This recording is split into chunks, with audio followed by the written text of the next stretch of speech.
ألا بذكر الله تطمئن القلوب.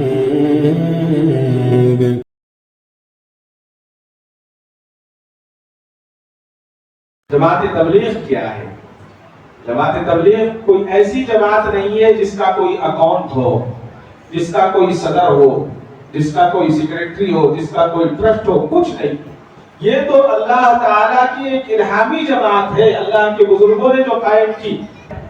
حضرت مولانا منظور نعمانی صاحب لکھتے ہیں کہ میں نے بارہا حضرت مولانا الیاس صاحب رحمۃ اللہ علیہ سے سنا، وہ جب جماعتوں کو بھیجا کرتے تھے تو انہیں ہدایت دیا کرتے تھے کہ جماعت میں جاؤ لیکن بار بار محمد الیاس کا نام مت لینا، اس لیے کہ اس سے دل میں بڑائی پیدا ہوگی.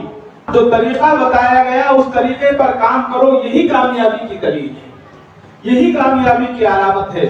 یہی وجہ تھی کہ ان لوگوں نے جو محنت کی، جو اخلاص کے ساتھ انہوں نے بنیاد رکھی، اس کے اخلاص کا بنیاد کا تعلق یہ ہے کہ آج پوری دنیا میں کام ہو رہا ہے اور کام چل رہا ہے.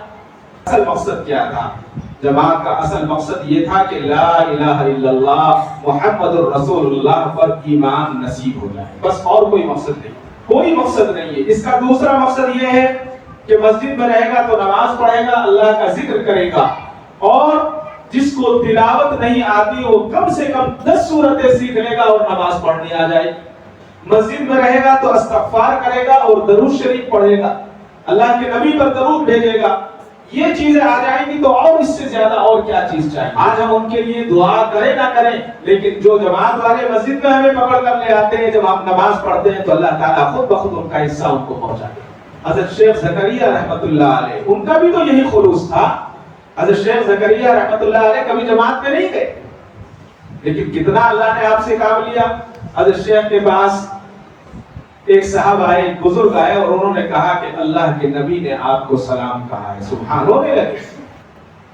تو عالم دین کے تعلق سے آتا ہے کہ اللہ کے نبی ان کی خواب میں تشریف لائے، اور خواب میں تشریف لانے کے بعد اللہ کے نبی نے فرمایا کہ جاؤ، جا کر محمد زکریا کو میرا سلام کہہ دینا.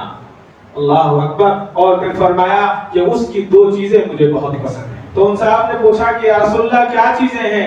فرمایا کہ ایک چیز تو اس کی یہ پسند ہے کہ نماز جمعہ سے لے کر عصر تک وہ مستقل مجھے درود بھیجتے ہیں، وہ درود مجھ تک پہنچتا ہے. اور دوسری چیز یہ پسند ہے، اس نے فضائل درود لکھ کر میری امت کو فضائل کے تعلق سے اس نے آگاہ کیا ہے، وہ مجھے بہت پسند. حضرت مولانا الیاس صاحب رحمۃ اللہ علیہ سے کسی نے پوچھا کہ حضرت یہ بتائیے کہ مدرسہ کیا ہے؟ تو حضرت نے فرمایا کہ مدرسہ علم حاصل کرنے کی جگہ ہے. کہا کہ حضرت یہ جماعت کیا ہے؟ کہا کہ یہ اعمال کو بنانے کی. یعنی دونوں کے تعلق سے فرمایا کہ ایک دوسرے کے بغیر کوئی نہیں ہے. جب تک علم نہیں ہوگا عمل نہیں کر سکتے، اور جب تک عمل نہیں ہوگا تو وہ علم بیکار ہے. اور اصل چیز وہ ہے کہ جو ہم تعریف نہ کریں دوسرا اس کی تعریف کرے. آج سے 84 سال پہلے 1930 میں جماعت اسلامی کے جو بانی تھے مولانا ابو الاعلیٰ مودودی صاحب رحمۃ اللہ علیہ، انہوں نے ایک مضمون لکھا. میں مضمون پڑھ رہا تھا تو انہوں نے کہا کہ حضرت مولانا الیاس صاحب رحمۃ اللہ علیہ نے جو کام شروع کیا ہے، ایک تحریک چلائی ہے، اتنی خاموشی سے تحریک چلائی اور وہ اتنی کامیاب ہے اس کا ہم تصور نہیں کر سکتے. فرمایا کہ سب سے پہلے میوات کے علاقے کو چنا، دلی سے بالکل قریب ہے، راجدھانی سے قریب، لیکن علم سے نابلد لوگ، ان کے پاس علم نہیں تھا. اور یہ کون لوگ تھے؟ یہ وہ لوگ تھے جن کے صرف ان کو یہ پتا تھا کہ ہم مسلمان ہیں، لیکن ان کو نہ نماز کا پتا تھا نہ روزے کا پتا تھا، حتیٰ کہ ان کو یہ بھی نہیں پتا تھا کہ ہمیں اللہ سے کیسے مانگنا ہے. وہ بھی بتوں کی پوجا کیا کرتے تھے. میوات کے لوگ بتوں کی پوجا کیا کرتے اور بتوں سے اپنی حاجتیں مانگا کرتے. یہ کون لوگ تھے؟ اصل میں ہم تاریخ بھول جاتے ہیں. محبوب سبحانی، حضرت نظام الدین اولیاء رحمۃ اللہ علیہ کے ہاتھ پر انہوں نے اسلام قبول کیا. میوات کے لوگوں نے اسلام قبول کیا، لیکن بعد میں کسی نے ان کی دیکھ بھال نہیں کی. نہ کسی مسلمان بادشاہ نے دیکھا، نہ اس زمانے میں وہ سہولتیں تھی، نہ ان کو کوئی دینی تعلیم دلائی گئی. تو ان کے نام بھی بڑے عجیب عجیب تھے.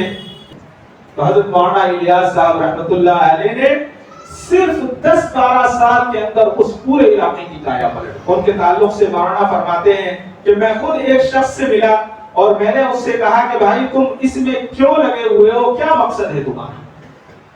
تو اس نے کہا کہ بھائی ہمیں تو پتا نہیں تھا، نہ ہم اللہ کو جانتے تھے نہ اللہ کے رسول کو جانتے تھے، جب ہمیں پتا چلا، نہ ہم پڑھے لکھے ہیں، بس اللہ کو یاد کرنے کے لیے اور اللہ کے دین سے جو اس کے بندے بھٹکے ہوئے ہیں ان کو واپس لانے کے لیے ہم بھی اللہ کے راستے میں نکل گئے۔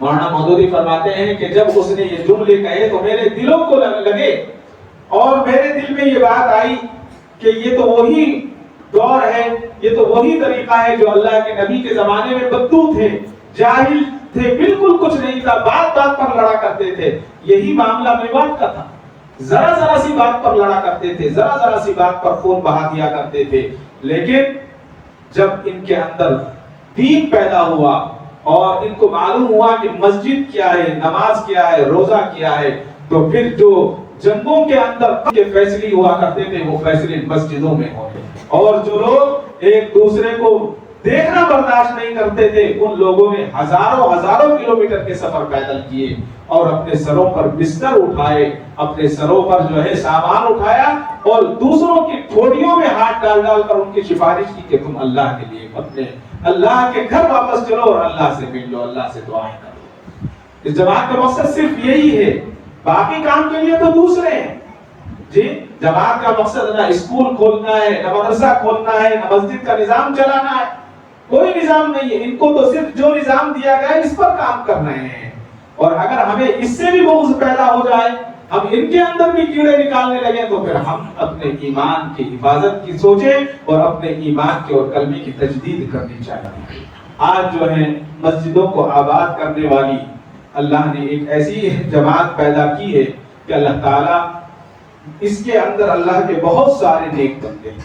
میں یہ نہیں کہتا کہ سب کے سب اچھے ہیں، سب کے سب صحیح ہیں، کوئی بھی جماعت خراب نہیں ہوتی، اس بات کو یاد رکھیں، اس لیے کہ جماعت کے اوپر اللہ کا ہاتھ ہوتا ہے، کوئی بھی جماعت ہو، کسی بھی اس کی جماعت ہے، میں کسی کے تعلق سے نہیں کہہ رہا ہوں، بس یہ تو ہو سکتا ہے کہ جماعت میں ایک دو آدمی غلط آ جائے۔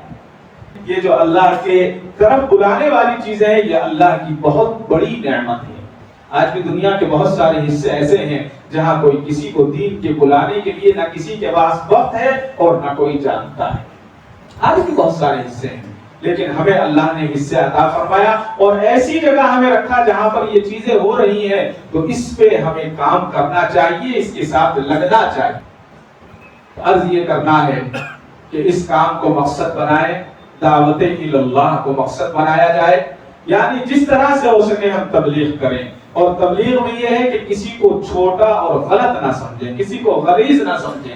ہم اپنے آپ کو تصور کریں کہ مجھ سے زیادہ گنہگار کوئی نہیں ہے، جب ہم یہ تصور کریں گے تو اللہ تعالیٰ اس کی برکتیں، اس کا نور عطا فرمائے۔ اللہ تعالیٰ مجھے اور آپ کو کہنے سننے سے زیادہ عمل صالح کی توفیق عطا فرمائے۔ وآخر دعوانا الحمدللہ۔